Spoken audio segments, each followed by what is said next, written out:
Welcome to hello America नाज़रीन, जो कि है आपका अपना सेगमेंट। आज के सेगमेंट के लिए हमें बासित सुबहानी ने एक सवाल भेजा है, जो कि एक इलेक्ट्रॉनिक म्यूजिशियन है।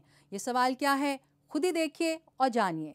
सूफीज़म पे पूरी दुनिया पे बहुत काम हो रहा है। मैं पूछना चाहता हूँ कि क्या कोई अमेरिकन म्यूजिशियन या पॉप स्टार उसने रिसर्च की सूफीज़म पे और वो उस पे काम करने का इरादा रखता है? Thanks for your question. The echoes of Sufi music have been in existence in American culture since as far back as the 60s. They say it's just a fairy tale made up by someone long ago.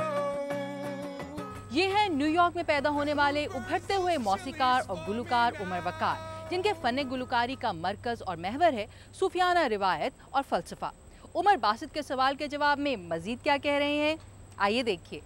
American counterculture was actually very heavily influenced by this notion of universal love that the Sufis talked about. America का अपना मौसीकी का culture सूफियों के कलाम में मौजूद अब्दी मोहब्बत के पैगाम से बहुत ज़्यादा मुतासिर हुआ, और इस ज़माने के बहुत से रॉक म्यूजिशियंस जो हिंदुस्तान की क्लासिकी मौसीकी से मुतासिर हुए, वो सूफियों और सूफी स्कॉलर्स के फ़लसफ़े से भी मुतासिर हुए। बाद में 80 और 90 की दहाई में कवाली अमेरिका में पीटर गैब्रियल जैसे लोगों के ज़रिए ज़्यादा मकबूल हुई, जो कि नुसरत फ़तेह अली खान को सामने लेकर आए।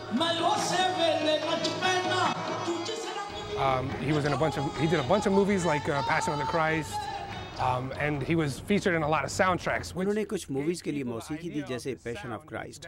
उन्हें कई साउंड ट्रैक्स में भी शामिल किया गया, जिससे लोगों को एक तरफ आवाज़ का कुछ आइडिया हुआ और दूसरी तरफ सूफीज़म के फ़लसफ़े को समझने में मदद मिली। आज के दौर में बाबा मुहियुद्दीन और कोलमैन बॉक्स जैसे लोगों के ज़रिए रूमी की तालीमात अमेरिका भर में फैल चुकी हैं। ऐसा बुनियादी तौर पर कोलमैन बॉक्स के इंग्लिश में किए जाने वाले तराजुम के ज़रिए से हुआ। इसने यकीनन बहुत से मौसीकारों को मुतासिर किया।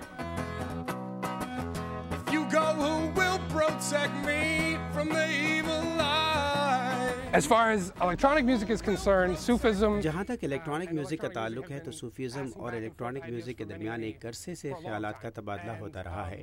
मैसिव अटैक और हाल ही में अतालवी फनकार गाउडी जैसे आर्टिस्ट ने सूफी मौसीकी, खासतौर से नुसरत फ़तेह अली खान से मुतासिर होकर इलेक्ट्रॉनिक मौसीकी तरतीब दी है। जहाँ मेरी रसाई है, मेरा साया नहीं जाता किसी से। I think Sufism has influenced almost every genre in music in America. मेरे ख्याल में सूफीज़म ने 1960 की दहाई की शुरू की रॉक मौसीकी से हिप हॉप तक, इलेक्ट्रॉनिक से लेकर पंक तक अमेरिका में मौसीकी की तकरीबन हर सिंफ को ही असरअंदाज किया है। मसलन शिकागो का एक अतोरा नामी बैंड है, जो अरब स्कॉलर्स की तालीमात से बहुत ज़्यादा मुतासिर है। एक ग्रुप है फनाफिला, जो उस्ताद राहत फ़तेह अली खान के शागिर्दों पर मुश्तमिल है। ये ग्रुप जनूबी एशिया की रिवायती स्टाइल की कवाली कर रहा है। इसके अलावा मेरा अपना ग्रुप है Sarmast. I'm directly influenced by Hazrat Sachal Sarmast, as well as हम सचल सरमस्त की तालीमात से बराह रास्त मुतासिर होने के साथ साथ दूसरे मुख्तलिफ सूफ़ी नज़रियात से भी रोशनी हासिल करते हैं।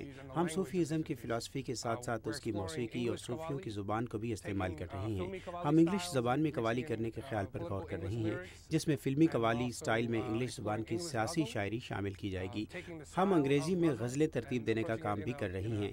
इसमें गज़ल का स्टाइल वही रखा जाएगा, लेकिन उसे अमरीकी सामीन की समझ के लिए मौजू अंदाज में पेश किया जाएगा, ताकि वो भी इस फन की तवील और सुनहरी तारीख से आगाह हों। Hope that answers your question, and good luck with your music. बाज फकीरा कोई ना मारे, ए हो चोर अंदर दाऊ।